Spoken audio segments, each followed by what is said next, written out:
अस्सलाम वालेकुम and welcome back to another video. नाजरीन, आज की वीडियो जो है वो मेरे एक दोस्त का सवाल है जो आपके सामने अभी पूछेगा, क्रोशिया के बारे में है। और इनसे पहले इनका सवाल पूछते हैं, फिर उसके बाद हम आगे चलते हैं कि इस पे हम क्या डिस्कशन करते हैं। जी बताइए। मेरा सवाल आपसे ये है कि क्रोशिया सुनने में आया है कि 1 जनवरी 2023 से शेंजन का हिस्सा हो गया।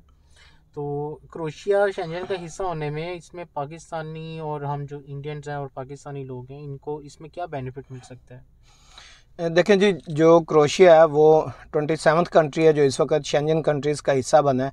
शेंजन जो है ये एक इनका जो है ना एग्रीमेंट है यूरोपियन यूनियन के जो जितने भी कंट्रीज़ हैं। जैसे एक यूरोपियन यूनियन का जो एग्रीमेंट है उसके अंदर 47-48 कंट्रीज़ हैं, इसी तरह शेंजन भी है। तो नंबर एक, इस पे जो है आप वीज़ा फ्री एंट्री हो जाती है आपकी। तो ये वीज़ा फ्री एंट्री होती क्यों है? बेसिकली ये इनका अल्टीमेट पर्पस जो होता है वो अपने इकनॉमिक जो अहदाफ हैं उनको पूरा करना होता है। तो जब आपकी वीज़ा फ्री एंट्री होती है, इट मीन्स कि आप इन 27 कंट्रीज़ के अंदर जो है वो अपनी ट्रेड जो है वो ज़्यादा अच्छे तरीके से कर सकते हैं। आपको कोई ट्रेड की जो है वो रिस्ट्रिक्शंस नहीं होंगी। आप एक कंट्री से दूसरे कंट्री के अंदर कोई प्रोडक्ट लेके आ रहे हैं, लेके जा रहे हैं, तो आपको बिज़नेस एक्टिविटी जो है आपकी बढ़ जाती है। अब बात करते हैं कि पाकिस्तानी और इंडियन जो है इनको इसमें क्या फ़ायदा है। देखें, जब किसी भी कंट्री की जो बिज़नेस एक्टिविटी बढ़ती है तो डेफ़िनेटली वहाँ पे 3-4 चीज़ें जो है ना वो बहुत ज़्यादा होने वाली होती हैं। नंबर एक, वहाँ पे उनकी बिज़नेस एक्टिविटी बढ़ने से उनकी इकॉनमी ग्रो करेगी। अब उसको ग्रो करने के लिए हमें एचआर की ज़रूरत होती है, मतलब लोगों की ज़रूरत होती है। तो अब अगर लोगों की ज़रूरत है तो इसमें हम ये देखेंगे, अभी चूँकि 2023 है तो क्रोशिया के अंदर जो हाई डिमांड जॉब्स हैं जिसमें पाकिस्तानी और इंडियन जो है वो सबसे ज़्यादा फॉल कर सकते हैं और उनके लिए जॉब अपॉर्चुनिटीज़ जो हैं वो निकलती हैं। तो वो किन सेक्टर्स के अंदर हैं और कौन से ऐसे सेगमेंट है जिसके अंदर सबसे ज़्यादा जो है ये जॉब्स निकलने वाली हैं। तो इसमें अगर हम बात करें तो सबसे पहले जो है वो ड्राइविंग की है, जिसमें टैक्सी ड्राइविंग की जॉब है, जिसमें जो है डिलीवरी ड्राइवर की जॉब्स है, जिसमें जो है ट्रक ड्राइविंग की जॉब्स हैं। ठीक है, चूँकि इनकी बिज़नेस एक्टिविटी बढ़ेंगी तो ट्रकिंग के ज़रिए एक मुल्क से दूसरे मुल्क के अंदर जो इनको अपनी जो प्रोडक्ट्स हैं वो इनको लॉजिस्टिक करने के लिए इनको लोग चाहिए होंगे। और दूसरा जो है इसमें टूरिज़म जो है वो ज़्यादा बढ़ जाएगी, क्योंकि पहले जो लोग आते थे शेंजन वीज़ा लेके 26 कंट्री के अंदर चले जाते थे। अब जो है वो 27 जो है क्रोशिया इसके अंदर शामिल हो चुका है। इसी तरह जो लोग क्रोशिया के वीज़ा लेते थे उनके लिए अब मज़ीद बॉर्डर खुल गए हैं 26 कंट्रीज़ के। तो इनके जो है टूरिज़म जो है उसके ऊपर इफ़ेक्ट पड़ेगा। अब जब टूरिज़म बढ़ती है तो इसके साथ साथ फिर इसका मतलब है कि आपका जो रेस्टोरेंट और होटल जो हैं उसके अंदर जो है वो बहुत ज़्यादा अपॉर्चुनिटीज़ निकलती हैं। तो इसके लिए जो शेफ़ हैं, क्लीनर हैं, जो डिश वाशर हैं, या जो बार टेंडर, चूँकि यूरोपियन कंट्री है उसके अंदर बार टेंडर्स की जो जॉब्स हैं ये बहुत ज़्यादा निकलती हैं। और इसके साथ अब चूँकि ये शेंजन जोन का हिस्सा बन चुका है, कंस्ट्रक्शन इंडस्ट्री जो है उसके अंदर बहुत ज़्यादा जॉब निकलेंगी, चूँकि वहाँ पे जो अब मुख्तलिफ बिल्डिंग्स जो हैं, मुख्तलिफ प्लाजे और कमर्शियल और इंडस्ट्रियल और रेजिडेंशियल जो है वो बिल्डअप होंगे। तो उसके लिए कंस्ट्रक्शन वर्कर जो हैं वो चाहिए होंगे, जिसमें टाइल फिक्सर है, मेसन है। और इसके साथ साथ जब आपकी बिल्डिंग बन रही होती है तो फिर इसके साथ साथ जो इलेक्ट्रिकल वर्क है डेफिनेटली वो भी इसका होना होता है। तो इसका मतलब है कि इलेक्ट्रिशियंस के लिए जो यहाँ पे जॉब्स हैं वो ज़्यादा हो जाएंगी। इलेक्ट्रिशियन का काम, कोई भी बिल्डिंग है उसके अंदर इलेक्ट्रिशियन का काम तो रहेगा, और एक दफ़ा बन गई तो उसकी मेंटेनेंस रिपेयर के लिए भी काम रहेगा।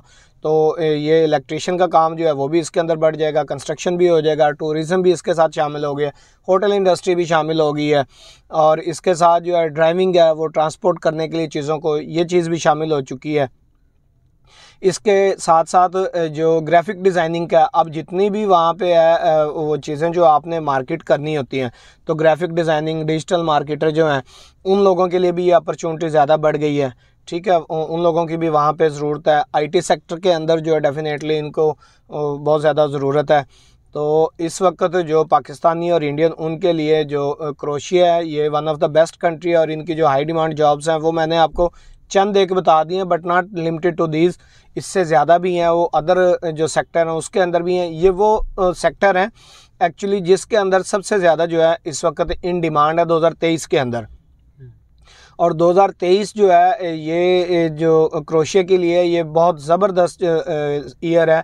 इसमें स्पेशली पाकिस्तानी और इंडियन के लिए भी, क्योंकि इसके अंदर जॉब रेशियो जो है वो बहुत ज़्यादा होगी। आप जो है वहाँ पे वर्क परमिट जो है इवन अपने होम कंट्री से रह के या आप किसी अदर गल्फ़ कंट्री के अंदर रह रहे हैं वहाँ पे रहते हुए भी आप इसके लिए वर्क परमिट अप्लाई करेंगे। बहुत सी जो रजिस्टर्ड इनकी जो एजेंसीज़ होंगी वो इनको हायर करेंगी, मुख्तलिफ़ कंपनीज़ जो हैं वो हायर करेंगी।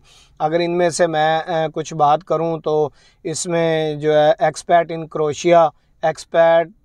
क्रोएशिया डेज़, और इसके साथ लिंक्डइन हो गया, इसके साथ जो है Indeed.com हो गया। ये वो प्लेटफॉर्म्स हैं जिनके अंदर जो है जॉब्स बहुत ज़्यादा आने वाली हैं और आ भी रही हैं। अभी भी आप देखेंगे तो आप तकरीबन फाइंड आउट करेंगे नियर 50,000 के करीब जो इस वक्त करंटली जो है इनको जो है अभी लोग चाहिए, और ये सारे नन यूरोपियन चाहिए। नन यूरोपियन का मतलब है कि आप पाकिस्तान, इंडिया, बांग्लादेश, नेपाल, भूटान और श्रीलंका ऐसे कंट्रीज से जो है लोग जाते हैं। तो इनमें अगर हम फिर प्रोबेबिलिटी देखें तो पाकिस्तानी इंडियन की सबसे ज़्यादा होती है। तो डेफिनेटली ये इन लोगों को अपने ये सारी चीज़ें जो है अहदाफ पूरे करने के लिए इन्होंने लोगों को जो है हायर करना ही है, और वो इसमें कोई शक नहीं है वो पाकिस्तान और इंडियन जो है इससे बिल्कुल फ़ायदा उठा सकते हैं। एक तो शेंजन कंट्री है, फिर नया कंट्री है, आपको यहाँ पे ग्रो करने के चांस जो है वो बहुत ज़्यादा मिलते हैं। और इसी तरह जब लोग वहाँ पे ज़्यादा बढ़ जाते हैं तो मोबाइल्स का जो काम है ये बहुत ज़्यादा ज़बरदस्त है। इवन पूरे यूरोप के अंदर जो मोबाइल की शॉप्स हैं इनका बहुत ज़्यादा काम है।